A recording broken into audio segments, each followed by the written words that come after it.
You've never been here before. At least, that's what you tell yourself. But as you push open the old wooden door, you hesitate. The scent hits you first faint but distinct. Burnt sugar? Pine sap? Your memory flinches. It's not a smell from this life. The hallway is quiet, soft light pouring through a high window. Dust drifts like snow. You should feel like a guest or a trespasser. But no, this feels safe. You walk slowly, running your hand along the peeling wallpaper. Your fingertips know the pattern before your eyes do. You round the corner. There it is. A small square room with slanted light. A single chair, draped in faded green velvet. A cracked mirror, and on the windowsill a music box. Closed. Still. You don't open it. Not yet. Because your body already knows the sound inside. You've hummed that tune in the shower. You've heard it in dreams. You've even caught yourself whistling it under stress, without knowing why. You sit. The floor creaks exactly where you knew it would. This isn't déjà vu. It's not a trick of the brain. This is something older, wider. Some say it's cellular memory. Some say it's ancestral trauma. But what if this isn't inherited? What if it's remembered? You think of that dream you had as a child, the one with the dark green curtains, the one where your name was different. It was just a dream, right? And yet, this room matches it in eerie detail. The same scratch on the wooden frame, the same worn rug with the sunflower pattern. You never told anyone because it didn't make sense. But now you're here, a real place from a fake memory, or a real memory you once called fake. In the corner sits a photo frame, face down. You don't pick it up yet. You stare at it instead, your pulse sinking with something deep and silent. You whisper, not sure why. I've been here. No one answers. But something settles in the room like breath returning to lungs. You try to reason it away. Coincidence. A trick of the mind. Maybe you saw a place like this in a film and forgot. But your gut is louder than logic. And gut feelings are never random. They're responses to data you can't consciously name. They're echoes. They say memory isn't stored in the brain, it's stored in the soul. That every life leaves fingerprints on your preferences, your fears, your taste in music, the people you trust instantly, the faces you avoid, even when they smile. You remember something from school about implicit memory, muscle memory, emotional memory, things you remember without knowing you remember them. But this isn't about tying your shoes. This is remembering a version of yourself that once tied them differently. A woman you don't recognize once appeared in your dream. She kissed your forehead and said, "We're safe now." You woke up crying. It happened years ago. And for some reason, you think she sat in this very chair, in another timeline, another you. The music box hums once, not open, not wound, just a single lonely chime as if it recognized you. You flinch, then smile. It's okay. You know now. This is not the first time you've lived. But if that's true, where else have you been? And more importantly, where did you leave the next clue? As you reach for the photo frame, your fingers tremble not from fear, but anticipation. Because deep down, you already know what's inside. It's not your face, but it belongs to someone you've seen before, in that dream you had when you were 7. The one that never left. The one that didn't behave like a dream at all. And just like that, you're back in that childhood memory. The one that never quite fit. The woman in the photo frame. She isn't your mother. Not in this life, but her face is etched in you. The curve of her jaw, the warmth in her eyes, the way her head tilts to one side when she smiles. It strikes you not as new, but reawakened. A feeling, not of discovery, but of recognition. And suddenly, you're not in the room anymore. You're 7, sitting on the cold kitchen tiles of your childhood home. That green plastic cup in your hand, the morning sun through the window, cartoons in the background. You remember what happens next. Not the full memory, just a glitch. Like a frame spliced into a film reel. You'd been playing with a small toy, a horse, or maybe a dinosaur, and suddenly you were somewhere else. A massive stone room, dark, tall, the smell of wax and incense. Your hand reached for something that wasn't there. Your mother's voice snapped you back, and when she asked what was wrong, you blinked. You didn't have the words. You still don't. But the image never left. Even now, 2 decades later, you can feel the cold flagstones beneath your feet. At the time, you thought it was just a child's imagination. But why did it never fade? Why did it come back, uninvited, year after year? The first time you saw a photo of an old monastery in Bhutan, you knew that room. The pillars, the red-draped windows, the texture of the floor. You couldn't explain it. You still can't. And when your teacher told you in school that memory is unreliable, that children often fabricate false memories, you nodded. But you didn't believe them, because it wasn't just a scene. It was a knowing that your feet had walked there, that your hand once carried something important, that you'd spoken vows you couldn't remember. You tried to share it once casually with a friend over coffee. You said, "Do you ever get the feeling that some childhood memories didn't actually happen in this life?" They laughed. So you stopped asking. But the glitch remained. And as the years passed, other fragments followed. A recurring image of your hands covered in blue powder. An overwhelming fear of boats, even though you've never had a bad experience. The deep sense of longing every time you hear Tibetan bells. A therapist once asked if you believed in past lives. You deflected with a joke. But even then, something inside you whispered, "You already do." What if that dream you had at 5, where you drowned but didn't die, wasn't a metaphor? What if the reason you're drawn to certain people isn't chemistry, but memory? The idea that the soul might recycle itself isn't new.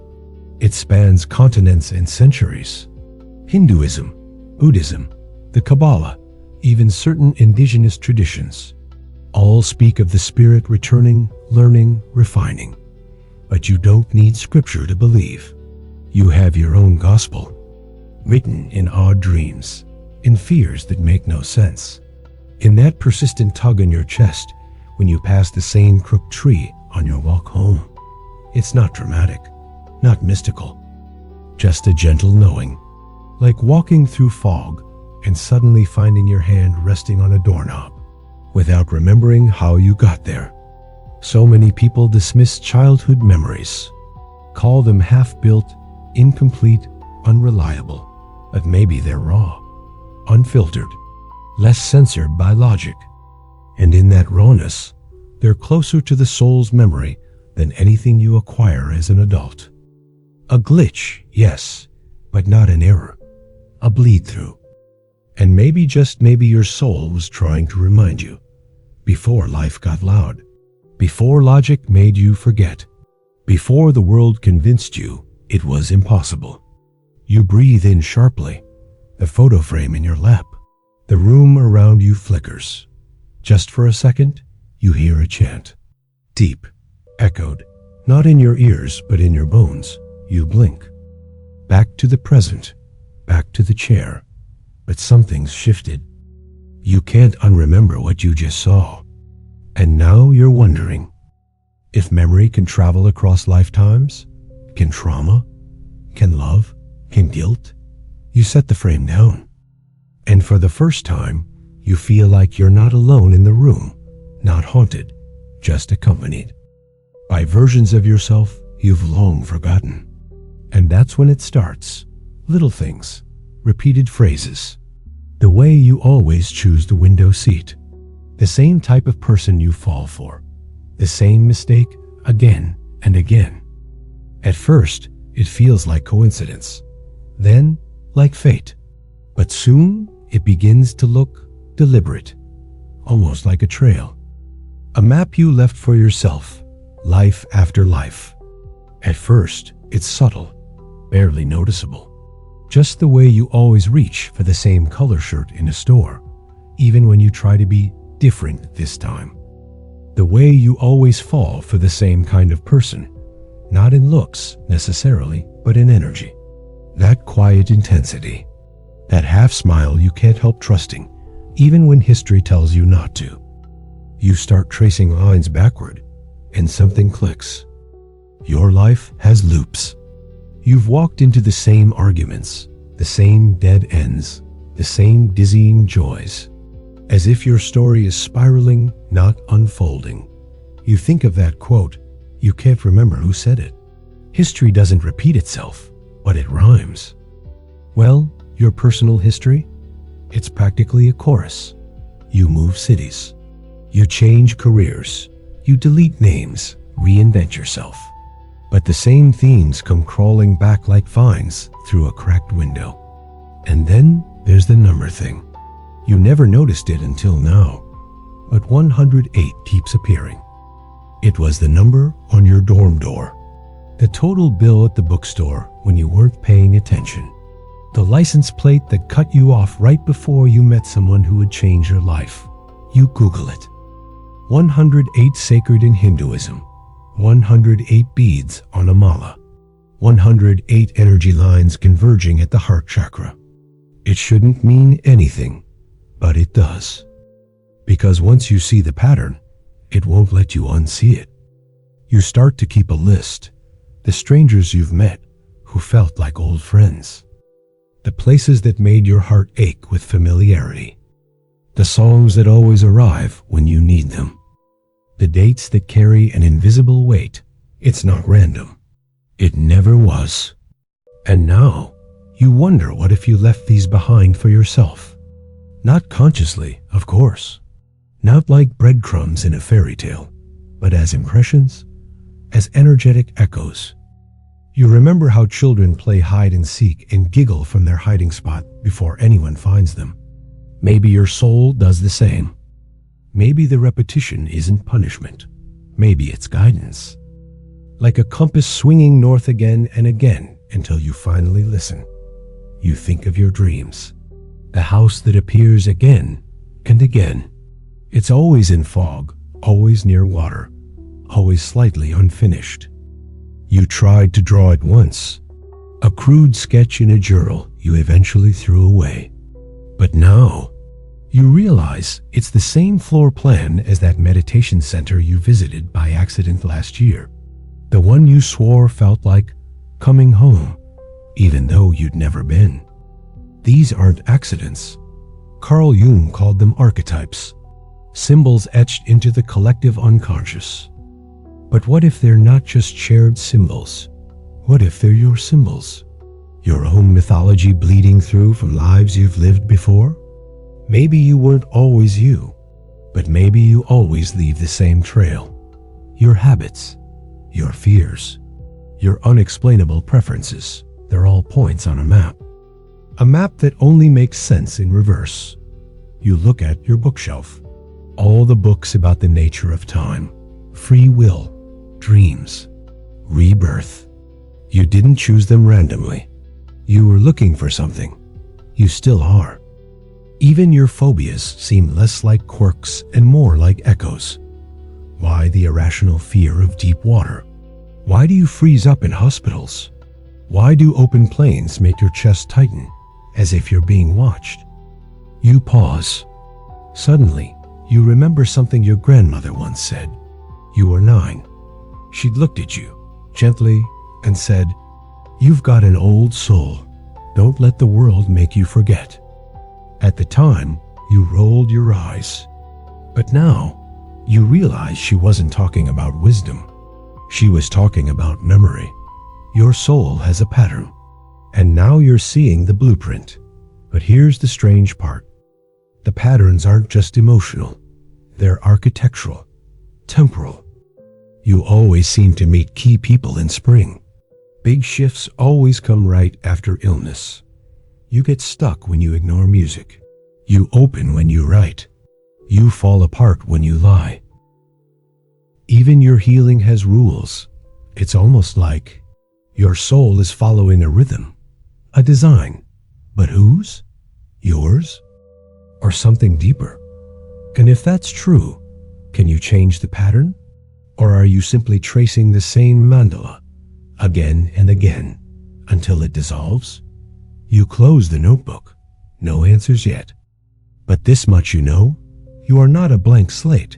You are a palimpsest. Written, rewritten, layered. And somewhere beneath the newest lines is a message left for you. From you. And then one day you see them. Across the cafe. Or in a crowd. Or in a photograph that shouldn't exist. You don't know their name, but your body reacts like you've loved them before. Or betrayed them. And before you can look away, they turn. And smile. They turn. They smile. And it hits you like a punch to the chest. You don't know this person. You're sure of it. No name, no memory, no context. Just a face. But your body reacts before your brain catches up. Your stomach flips. Your heart pounds not with fear, but with recognition. Something tightens behind your ribs, like a string being pulled across lifetimes. You pretend not to notice, but your hands are shaking. The cafe around you keeps humming. Clinking glasses, distant chatter. Someone laughs. Someone types on a laptop. Reality continues. But for you, time folds. You try to look away, but your eyes return again and again. There's nothing remarkable about them. Average height, simple clothes, but their face. It's not that you've seen it before. It's that you've felt it before. Somewhere between love and grief. Somewhere between a goodbye you never gave and a promise you never kept. Your coffee goes cold. You can't stop watching. They glance back, brief, soft. No words. No spark of, do I know you? Just a calm gaze that lands somewhere deep in your nervous system. You look down at your notebook. Your hand is written one word over and over. Again. You don't remember writing it, but it's there. You don't go up to them. You don't say anything. Not yet. Because something inside you whispers, it's not time. And you've learned to trust that voice. You walk out of the cafe, heart full and aching. And for days, the moment replays. You wonder, who were they to you? A sibling? A rival? A lover? Theories unravel in your head. Your dreams grow stranger. You begin waking up with your jaw clenched, fingers curled into your palm, like you were holding something tightly, then letting go. You ask yourself, why do some people feel like old wounds? You search online, meeting someone who feels familiar but isn't. You scroll through articles on karmic ties, twin flames, soul contracts. They all say different things. They all say the same thing. You've known each other before, and it's not always romantic. Sometimes the people we meet again are here to finish something, to untangle, to forgive, to relearn what we once forgot. You start noticing more. A woman on the bus with a laugh that gives you goosebumps. A man at the bookstore who hums the exact melody that played in your dream last week.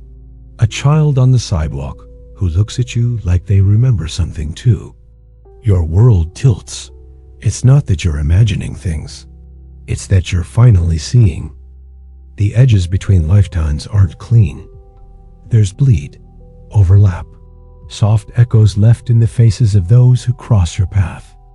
You begin wondering if your soul is trying to find these people again, or if they're trying to find you. You dig through old journals. You find an entry from years ago, a dream, a man with sad eyes and a scar under his lip.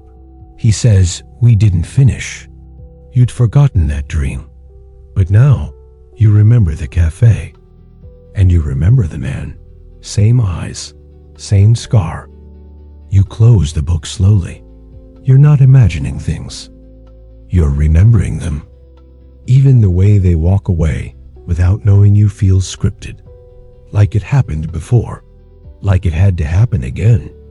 And maybe you were meant to say nothing this time. To let them go. To feel it fully. To finally learn what you didn't last time. You sit in silence that night. Not sad. Just quiet. Like the moment after a bell is struck, where the air still hums long after the sound ends.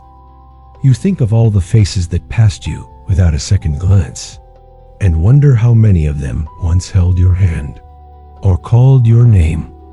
If there's such a thing as unfinished business between souls, is there such a thing as reunion? And if so, how would you even know when it arrives? Would it feel like lightning? Or like silence that makes sense? You lay in bed, eyes wide, staring at the ceiling. You whisper the question, what if I've loved them all before? And in the stillness, something answers. Not with words, but with warmth. Like being held from behind by someone who isn't there. The next day, you speak aloud just a sentence, and you freeze.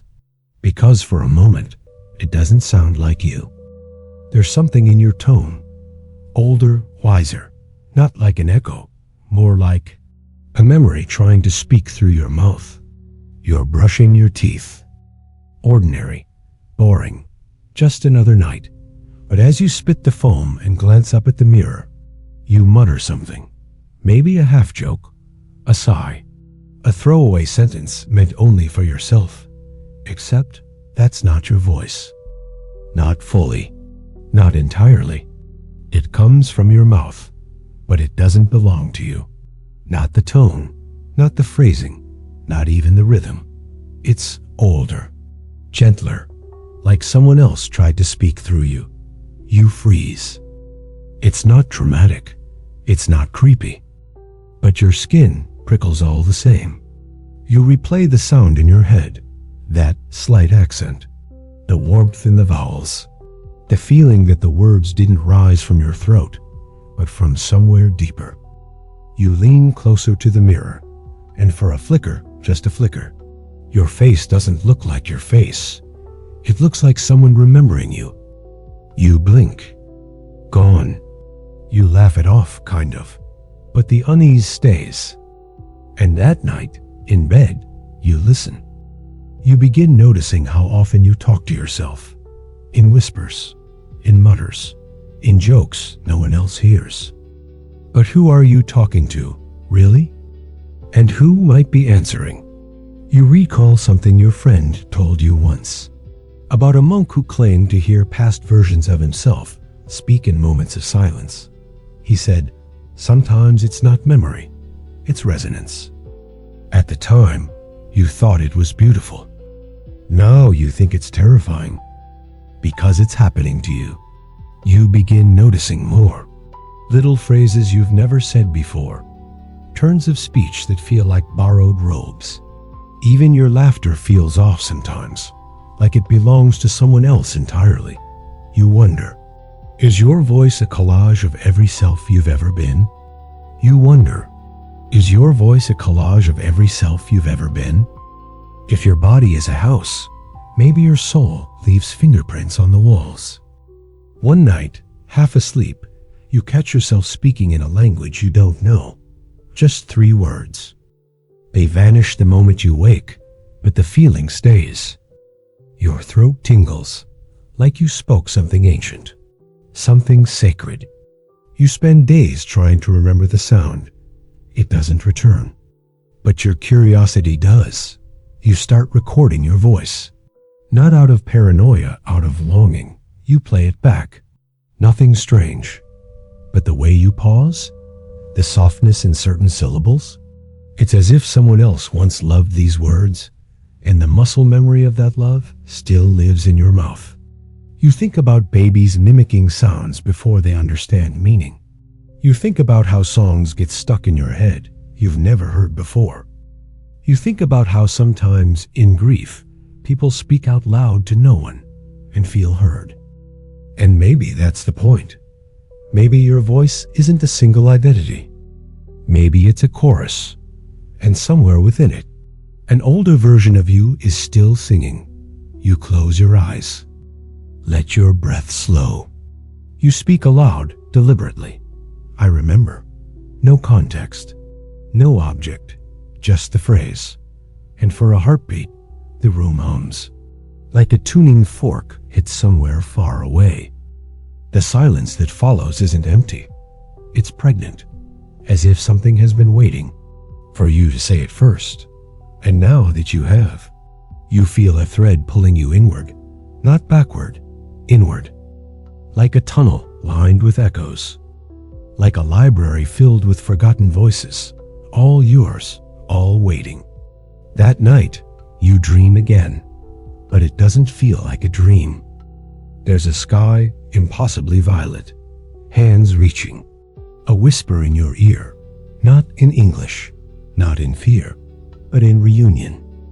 You wake gasping, the feeling still clings to your skin, not like fiction, not like fantasy, more like a place you've been missing.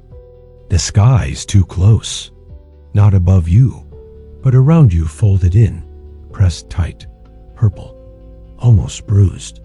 The air tastes of metal and smoke, but you're calm. Because in this place, nothing surprises you, because you've been here before. You just don't remember when. The dream begins without beginning, no context, just movement. You're running barefoot, not in fear, but with urgency. Like you're late for something sacred. Your hands are calloused. The robe clings to your legs.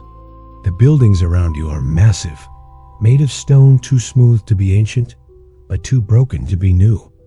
There's a bell, low, hollow, ringing somewhere in your chest. You reach a door, carved wood, symbols you can't read, but somehow know. You place your poem on the center, and the dream ends. Not with a jolt, not with a fall. It slips. You wake slowly, like surfacing from a deep, warm lake. The ceiling of your room greets you, unfamiliar in its normalcy. Your chest hurts. Not physically, just that ache. The kind that comes from forgetting something you didn't know you remembered. You try to shake it off, but the dream doesn't fade. It lingers. As if it has weight, as if it wants to stay. And over the next few days, details return. Not as visions, but as certainties. You know that the robe was white. You know that your name was not your name. You know that there was someone waiting inside that room, and you didn't get to them in time. It doesn't feel symbolic. It doesn't feel metaphorical. It feels like a memory. You begin to treat it like one. You sketch the symbols. You write down the layout. You look up architectural styles that match.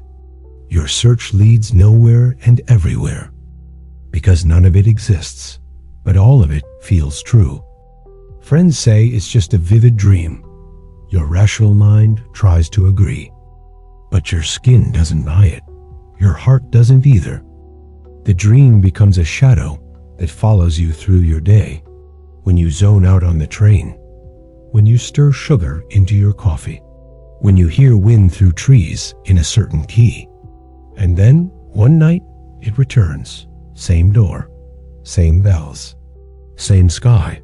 But this time, you get inside, and there they are, sitting cross-legged on the floor, eyes closed, back straight. When they open their eyes, it's like looking into a mirror made of water. You can't see your reflection, but you see your truth. They speak.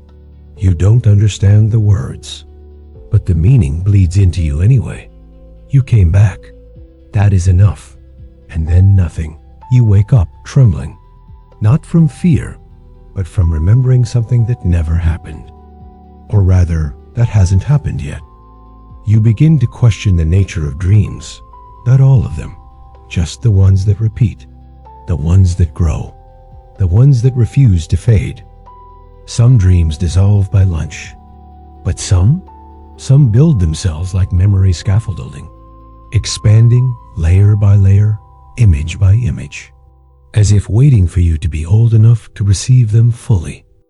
You research shared dreaming, soul memory, past life recall. You find stories. Children recalling names they couldn't have known. Veterans waking with scars that aren't physical. Artists painting places they've never visited. You find a quote. Not everything you remember is yours, but it's still true. You underline it, and you start to wonder, what if some dreams are scheduled messages, sent from the self you haven't met yet, or the one you were before this life began? What if time to the soul isn't linear, but musical? Themes, variations, refrains. Maybe the dream is less a message, and more a vibration, a chord that resonates only when you're ready to hear it.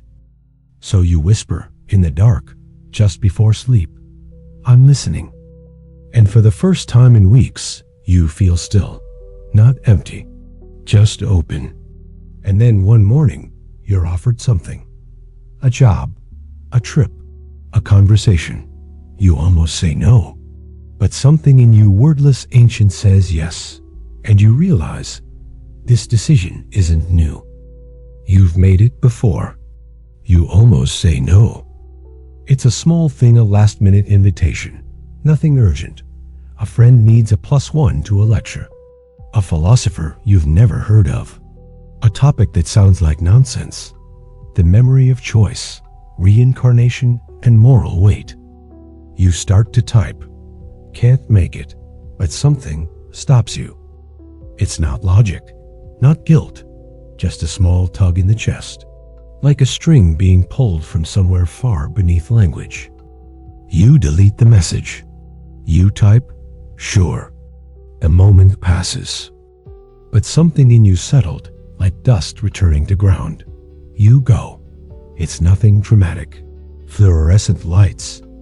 A room half full. The speaker is soft-voiced, older than he looks. He begins with a story about a man who, at 34, suddenly remembers a choice he never made. Not in this life. In another, the man remembers standing at a fork in the woods. Literally, two paths. One led toward a monastery. One led toward a city. In the memory, he turned toward the city. But now, decades later, he wakes in the night, haunted by the other path. Not with regret, with familiarity. He describes visions, sweeping robes, early morning chants, the scent of sandalwood and fire, none of which he's ever experienced. Not here, not now. The lecturer pauses, then says, "Memory for the soul may not depend on action, only intention." That hits you, because you felt it too. Those moments in your life when you've chosen left instead of right, not thinking much of it, but later, wondering.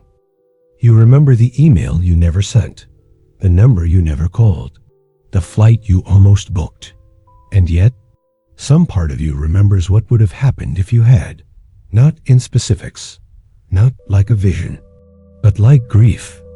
A soft mourning for something that never came true, but lived in you anyway. The lecture ends. Your friend chats, mingles. You step outside, dazed.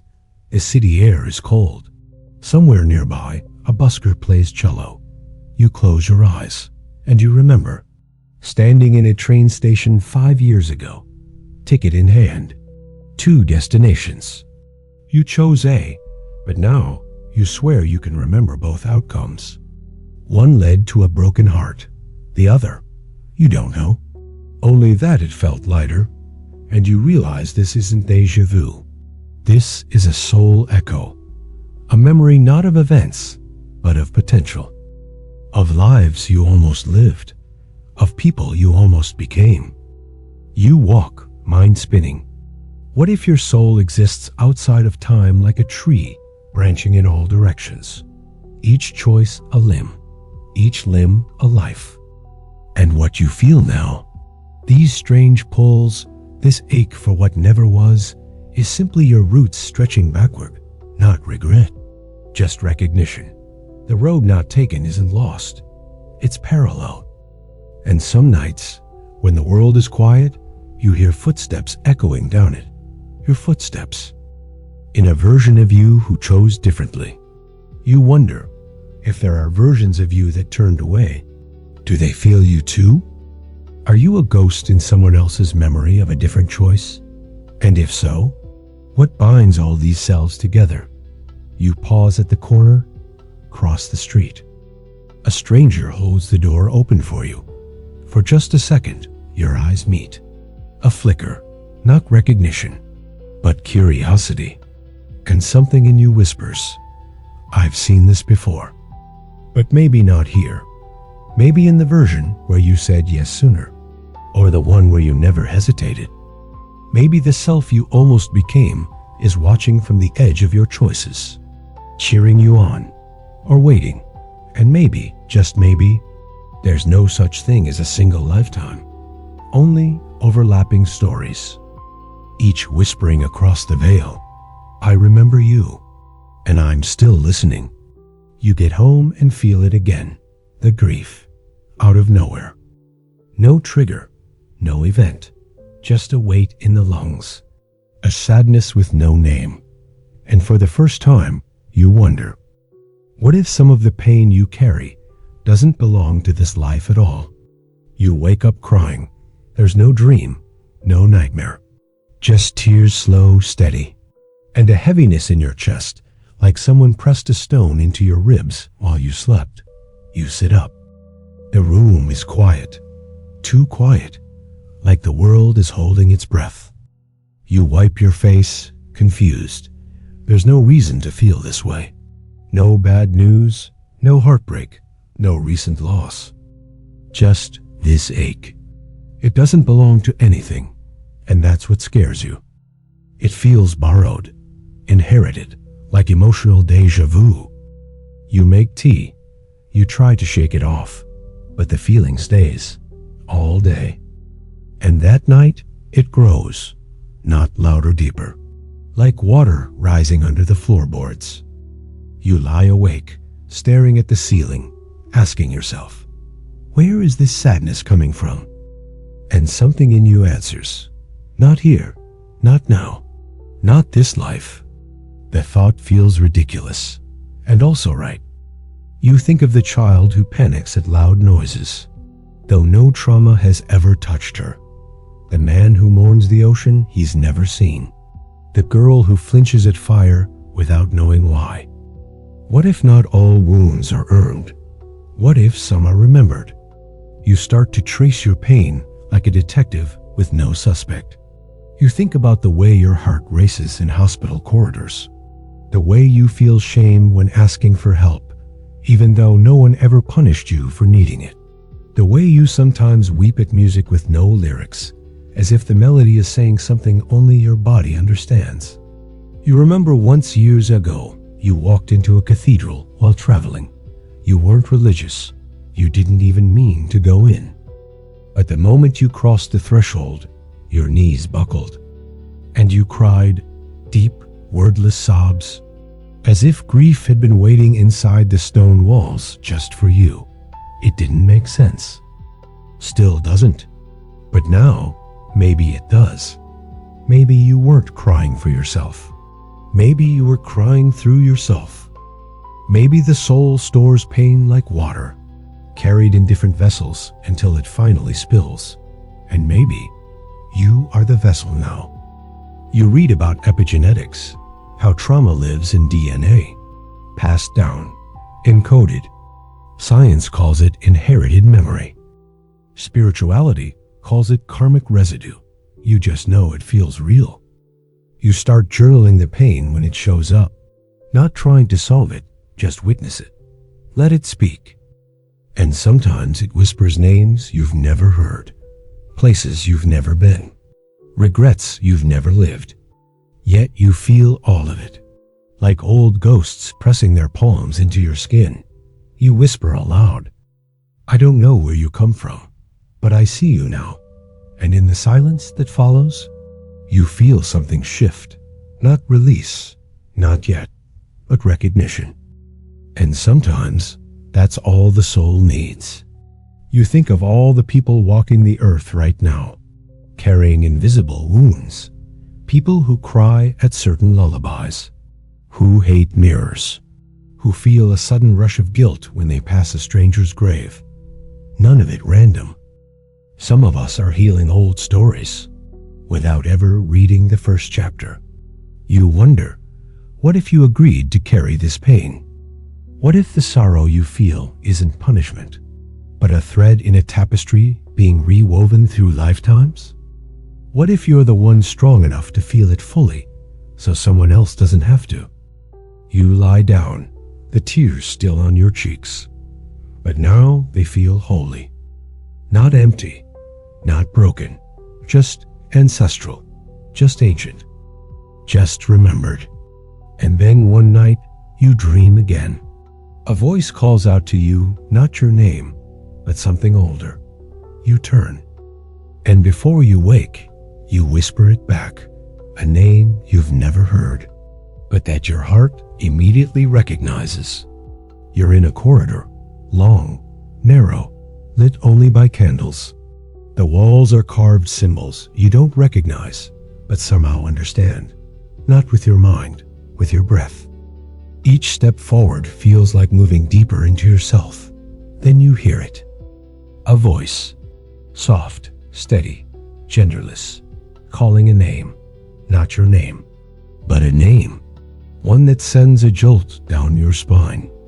It sounds like a memory, like a lullaby whispered before birth, like the way your mother might have called you. If she'd known you sooner, you try to repeat it, but your waking mind fumbles the syllables. They vanish like smoke in morning air. Still, the feeling clings to your skin, and you whisper, half awake, "That was mine." All day, the sound haunts you, not in an eerie way, but in that aching way you miss someone you've never met. A name, your name, before this one, before this body, before this language. You try to write it. Your pen stops and starts. Letters don't work. It's not a name made of sound. It's made of remembrance, of function, of truth. Maybe names were never meant to label. Maybe names were meant to resonate.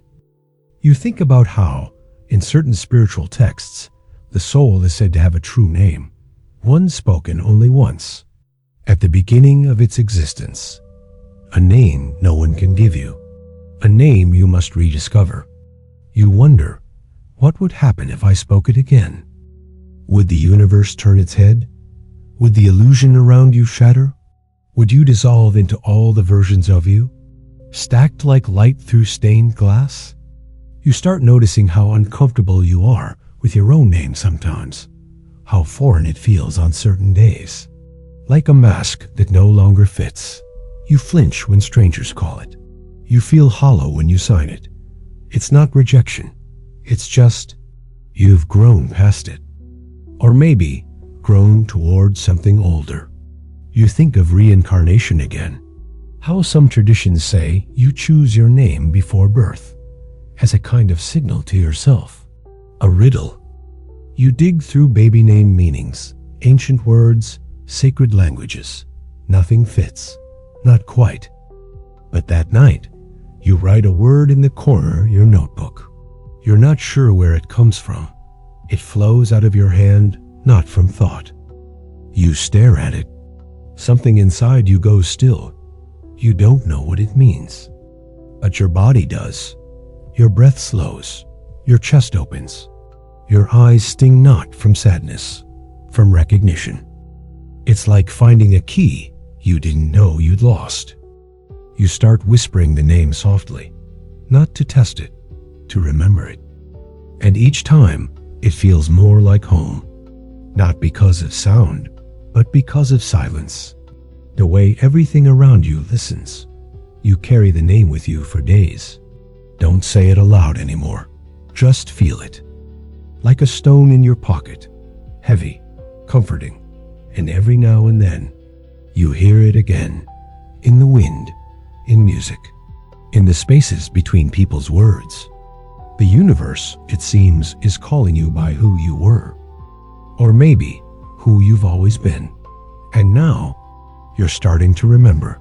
You wonder if names are keys. What door have you just unlocked? And what version of you is waiting behind it? The next time you meditate, it feels different. Like slipping into a room you've always known but never entered fully. Inside, there's no image, no sound, just presence. And one overwhelming feeling. You are not alone in here. You close your eyes, just to breathe, just to center, just a moment. But the space you fall into is different, not emptier, fuller, like a room inside a room. No visuals, no voices, just presence. You feel it before you see it. Not someone, not something. A version of you, not metaphorical, not imaginary. Just possible. Standing still in the corner of your awareness. Silent. Not watching, waiting. You know immediately. This is the self you didn't become, but could have. And somehow, you never lost them. You left the door open. The decisions you didn't follow through. The dreams you didn't chase. The words you swallowed. All of it lived on. Somewhere. They haven't aged. They haven't moved. They just stayed. Like an unread chapter. Like a candle still burning in a room you forgot you built. You don't speak. You don't have to. There's a hum between you. A rhythm, shared heartbeat. As if you're both remembering the same music from a long time ago. And you feel no regret. Only recognition. You used to fear missed opportunities. Now you understand. Not every life must be lived to be real. Some are simply held, preserved, carried like sacred notes between the lives that are actually played. You whisper, "I see you," and they nod, softly, as if they've been waiting lifetimes for that sentence. No accusation, no longing, just the peace of being acknowledged. And then they step back into the blur, into the folds of you. Not gone, just reabsorbed. You open your eyes. Your room is the same, but you are not. You walk slower. Not because you're tired, because you're aware. Of weight, of memory, of choice. Each moment you inhabit now feels larger. Like you're standing not alone, but within a constellation of every version of you that ever loved, feared, doubted, danced, prayed, failed, burned. And that strange ache in your ribs, the one you used to chase away, it's not pain, it's resonance, like a bell still ringing, from a hand that struck it lifetimes ago. And maybe that's what this life really is, a continuation, not from one story to the next, but from one note to another, a vibration, carried forward. You exhale. You still don't know what's next. But now you're not afraid of forgetting, because some things don't need remembering. They're already inside you, waiting, like light, behind your eyes, like silence, that knows your name, like a doorway, still open. So maybe tonight, you don't need answers. You don't need to figure anything out. You don't need to know what life this is, or how many you've lived before. Just let yourself feel it. The weight of existence, the strange softness of being remembered, the quiet miracle of being here at all. Now dim the lights. Maybe turn on a fan, just for that soft background hum. And if you feel something shifting, don't run. Let it hum. Let it echo. Let it call you by a name you haven't heard in centuries. Because tonight, you remembered the life you never really left.